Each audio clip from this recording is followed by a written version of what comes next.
How does a very strong, capable mom and ministry leader spiral into a life of anxiety, depression, and OCD? Well, you just described our guest today, Dick, who's going to share her story from panic to praise. Sarah Ball is with us, and her story of overcoming will definitely give you fresh hope. All this and more coming up on Lifeline Today.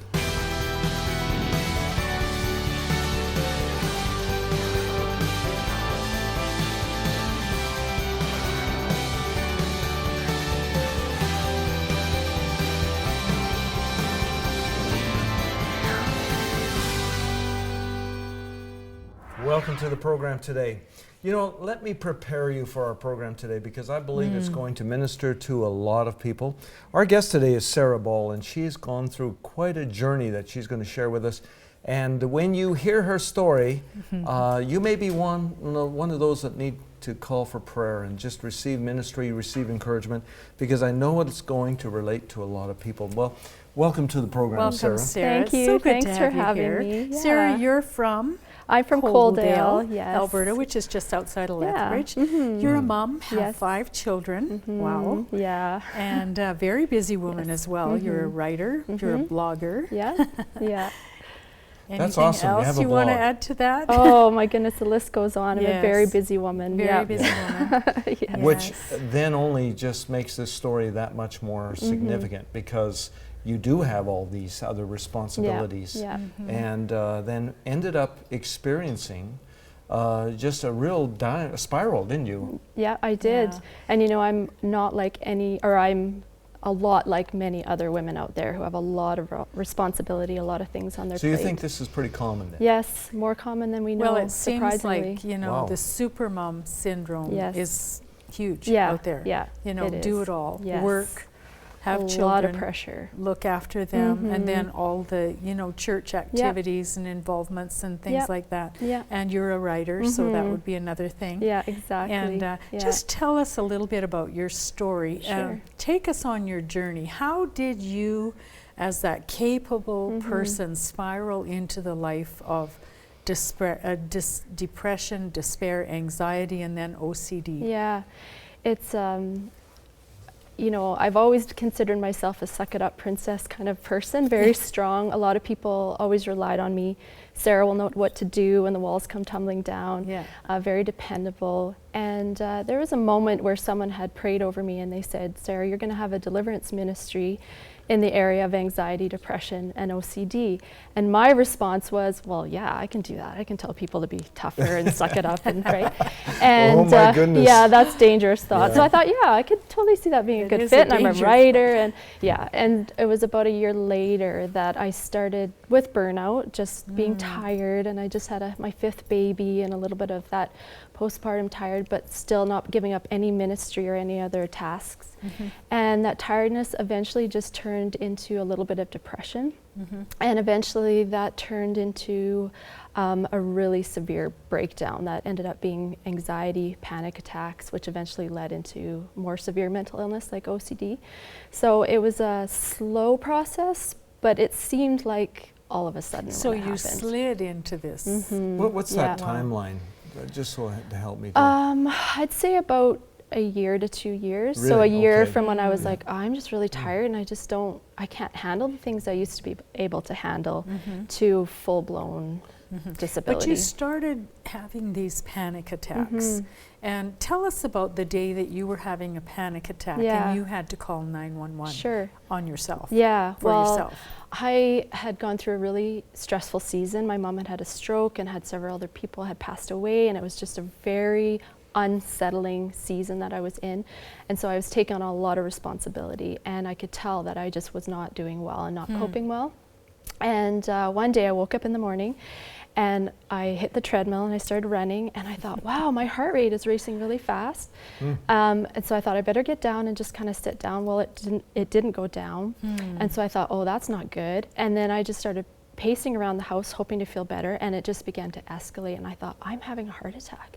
I can't breathe, my throat's closing in, my chest hurts. I was shaking, tremoring, feeling lightheaded, and I said to myself, I need to find a place, because my husband was gone, I had a bunch of kids in the house and sleepover kids, and I thought, where can I lay down to die in case somebody, so they can find me. And that's when when I knew I had that thought, I thought I better phone 911. Was that your first panic attack, or had you had others? I'd had them before during like really traumatic events. I'd had about 2 in my life, but this one just seemed different. So I thought this could be a panic attack, and I thought, well, no, because I'm not feeling afraid. I'm not feeling anxious, but it was just full blown. So the paramedics came and they sat me down and checked me over, and they just kind of said, there's nothing wrong with you. Really? So they sent me to bed, I sent myself to bed, they left, and I thought, I'll just get some rest, I'll feel better in the morning. I woke up, and I ended up from that point on having about 10 to 15 panic attacks a day for months. A day? Yeah. And eventually that led to weariness, just exhausting, because it's like sleep. battling a life-threatening situation 15 times a day. Like you just get exhausted. So you really feel like when you're having these panic attacks, you really feel like you're going to die. Yes, you really do. Wow. Yeah. Wow. And the symptoms That's are frightening. very similar to a heart attack. So all the things they list that you might feel during a heart attack. Was there a trigger or something that you could relate to? That's the thing with panic attacks, which is why they're so hard to get out of them, is there usually are not triggers. Like a gust of wind, or a knock on the door. Usually it's preceded by a thought early on, but most of the time it's actually not. They can come out of the blue, they can wake you up in the middle of the night, they can hit you when you're doing something you enjoy and you're having fun. So that's the hard thing about panic attacks. Yeah. Wow. Did you have any experience with this before, or other people that you knew of, or is this totally new to you? No, it was kind of new to me. Like I said, it must have been confusing. Yeah, it was confusing because I thought, why is this happening to me? What is going on? Yeah. Am I losing my mind? Am I sick? Am I going crazy? Am I having a breakdown? Am I going to end up in the hospital? And of course, all of those thoughts, because I was losing my power and losing my ability to be who I'd always been in control, only made the panic and anxiety worse. And so once I was able to kind of get through the panic part of it, and I was able to kind of confront that and stop the panic attacks, I had generalized anxiety. So I was constantly full of anxiety. Like, you know, that moment where you go because you have to sit down and have a hard conversation with somebody, or not just nerves like, you know, being on television, but like nerves like, oh, this is an impending doom kind of nerves. And it was like that constantly. Wow. Constantly fearful thoughts. So now you also mentioned OCD, which is obsessive compulsive disorder. Now, how does that fit into this? Well, I'm not quite 100% sure how it got to be that bad. I did try antidepressants and had a reaction to it. And so I'm not sure if that was part of it, but I just began noticing myself hiding Tylenol, hiding medication that was sitting out. If I'd see a bottle of bleach, I'd just stare at it and go, oh, I need to hide that. Double checking, triple checking, quadruple checking to see if I had, you know, the medicine was stored away safely. And the reason why I was doing that was because I was afraid I was going to hurt myself with it. And I knew that I was in despair, and I was very in a deep, deep depression just from the exhaustion of the anxiety. And I was mentally ill, like my mind was sick. And, but the OCD just took me, like, threw me off guard. That never happened to me before in my life. And so I began... So you were literally afraid that you might harm yourself or your family, your children. So you hid medication, you hid knives, you hid... Yeah, I would cry if I had to cook dinner and use a knife. I would cry, and I would just tremble, just holding the knife in case I did something irrational. And it sounds so bizarre, and it's a really hard thing to admit and to talk about. But the amount of people that suffer with what they call harm OCD, which is actually the most common form of OCD, nobody talks about it. It's quite intense. And you aren't going to hurt yourself, and you aren't going to hurt those around you, but it's such an irrational fear, but it is so real.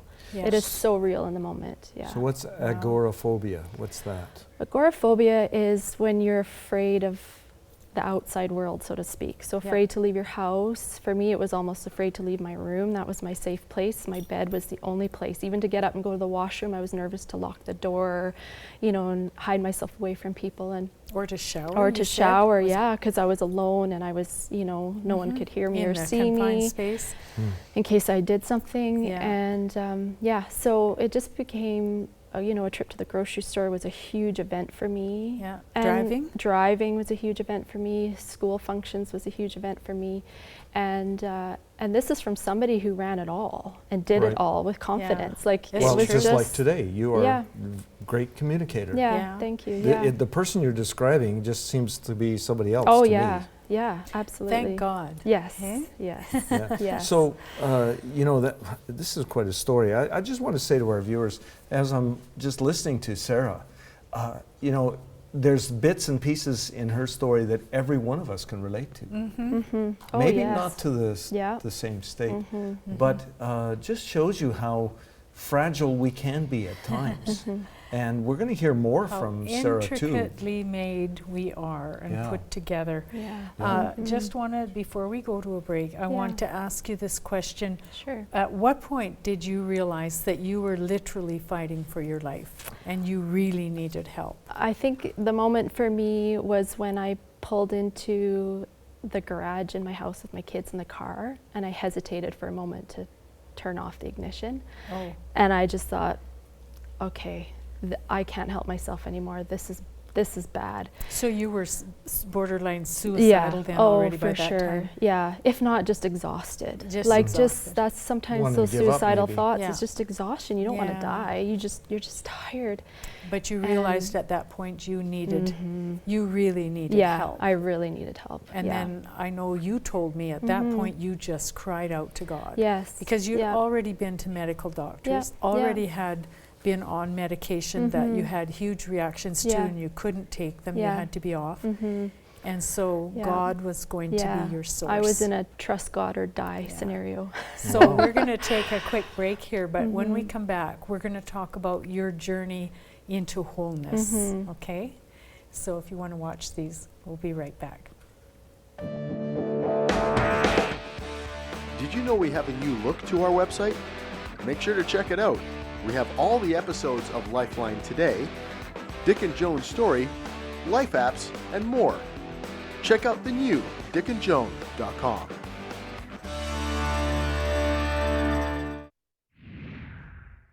I want to read Isaiah 61:3 from the Voice translation. It says, "As for those who grieve, God has sent me to give them a beautiful crown in exchange for ashes, to anoint them with gladness instead of sorrow." And I love the way it says this in that translation, to wrap them in victory, joy, and praise instead of depression and sadness. Are you feeling like you're wrapped in depression and sadness today? Jesus wants to wrap you in his loving arms. He wants to wrap you in victory and peace and joy and praise. Please give us a call in the prayer center, 403-942-0123. We want to help you give all of your inner pain, all of your struggles to Jesus. Lay them at the foot of the cross. So give us a call, or you can email us at prayercenter@dickandjoan.com.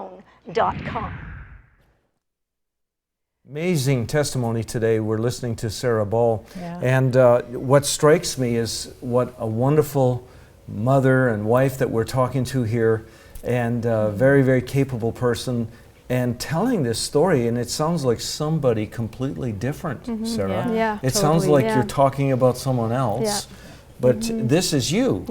This is and me. And you went through this, but I just want to emphasize something. And if you need prayer, our phone center is always open. Prayer center's there, and we get lots of calls, Joan.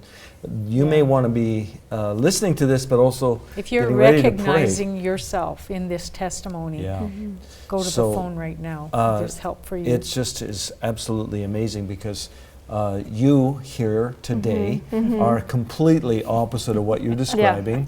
And this has got to give our viewers hope. Well, it's certainly encouraging me. So let's hear about how you really began to receive deliverance. How did you come out of this? Well, I mean, when you're thrown into a situation like this, you're desperate. Like, you're absolutely desperate. And I thought to myself, I can either live here, and I saw many people just find, not excuses because I don't want to undermine it, but just acceptance of this is who I am, I'm just an anxious person forever. But I'm pretty stubborn, and I just thought, no, I'm not going to be like this forever. And so I just clung to God like it was my lifeline. And what God began to show me was that this is a whole healing of the whole person. So body, mind, and spirit, and how interconnected. Because sometimes we can over-spiritualize mental health, and then we don't fully get the healing and deliverance we need because we're just trying to pray it through. Or the opposite, you're just seeking doctors after doctor after chiropractors and essential oils and doing all this stuff for the physical body and not taking care of our spirits. So that was something that God led me to. So what did you do for your body? Well, I needed rest. I mean, I got to this place because I didn't know how to rest. And I didn't know how to mentally rest and take a break from responsibility. And I had an amazing husband who gave me the rest that I needed and really guarded it for me. I had to learn to speak up for myself and say, I need time. I just want to interject here. You have a husband and 5 children. The guy must be amazing. He is amazing. He must have walked you through this. Yes. So we want to commend him right now. He's a hero. Absolutely. Television. He's a big hero of the story. We should have had him on the program as well, I think. Exactly, It's so true. And so rest was a big part of it, and exercise. And my doctor said 80% of all like depression and anxiety is effectively cured through exercise. They say it's just as effective as antidepressants. Really? Yeah, absolutely. Just releasing those endorphins. You're releasing endorphins, you're allowing your body to move, you're getting fresh air, you're taking deep breaths, like your heart is getting your heart rate up. Going, and it's powerful. And I used to walk for my life. I have to go for a mental health walk, right? Not a fitness walk, but a mental health walk. So that became a very strong part of my routine of recovery, and eating well. Tell Caffeine, us about sugar. the first time you walked. You ventured out of your house to walk. Oh my goodness. I had a friend over. She held my hand on the stairs.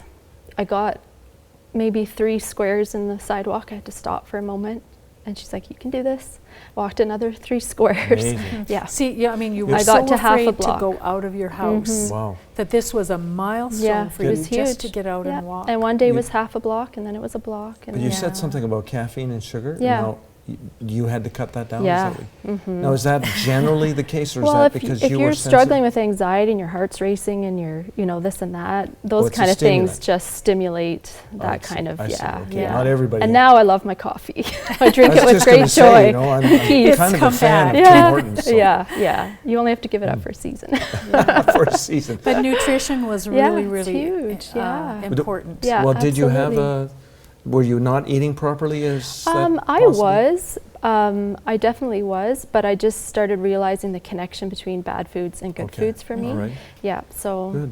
Did you see a dietitian who helped you with that kind of thing, or did you just kind of work that out? I just kind of worked it out myself, and just from reading other articles and reading a lot of literature on it and stuff like that. So you can read a lot on the internet about anything. Well, nowadays. you can, and there becomes quite an obsession about food and anxiety, but it's so much more than just that. Well, this is just the physical side. Now, you did really have a spiritual, mental, emotional healing as well, right? So talk about that. Well, it's all connected. Like, if God just wanted us to be spiritual beings, He wouldn't have given us the bodies that we have. We're human beings. We have a body and the mind, and our mind, right? And so He made it that way because it's a beautiful 3-part connection, how it all flows together. And so part of the spiritual healing for me, because I would honestly consider myself to be in a very strong spiritual place. I was a ministry leader. I spent a lot of time in the Word. I loved God. I didn't have any issues. I did everything that a good Christian was supposed to do. So it wasn't like I was necessarily lacking. But at that time, God began to show me the foundations of my Christianity, because I became a Christian later on in my life. So just the really solid basis of who He was. And there was a point where I even went through the Psalms, and I just would write, God is, and however David described Him, I would just write that down. And so, rediscovering who God was. Very simple, Absolutely. but very powerful. Yeah. Yeah. And then you really talked a lot about healing the mind and taking your thoughts captive Yeah. and that kind of thing. Yeah. Because I know if you're depressed, there's a little Yeah. devil sitting Yeah. on your shoulder just filling your mind Yeah. full of negative things. Exactly. And you know, we can't receive that. So Yeah. how did you deal with that? Well, I mean, our minds are an organ of our body. They're physical, our brains That's are true, the brain physical is. substance. It's not like it's this cloud, right? And Yeah. and so we have to understand that when our mind is ill or our mind is sick or weak, the enemy just has a whoosh, a foot in. Total Oh open yeah. door. So I mean, that's how that's connected. But when they talk about renewing the mind in the Word of God, Yeah. what I learned through my experience is God's just not saying that as a nice fluffy thing like renew your mind. It's a physical change that happens Wow. in your mind, which is Wow. why I'm so healed right now, because my mind has been not only spiritually renewed but physically renewed. Right. And Dr. Caroline Leaf is a huge lifeline for me. She's a Christian neuroscientist Yes. who studies the brain and what happens with thoughts and negative thoughts, depression. And that really began to make me realize how serious it was for me to take hold of what was happening in my head. Wow. Yeah. Yeah. Yeah. You know, I think this is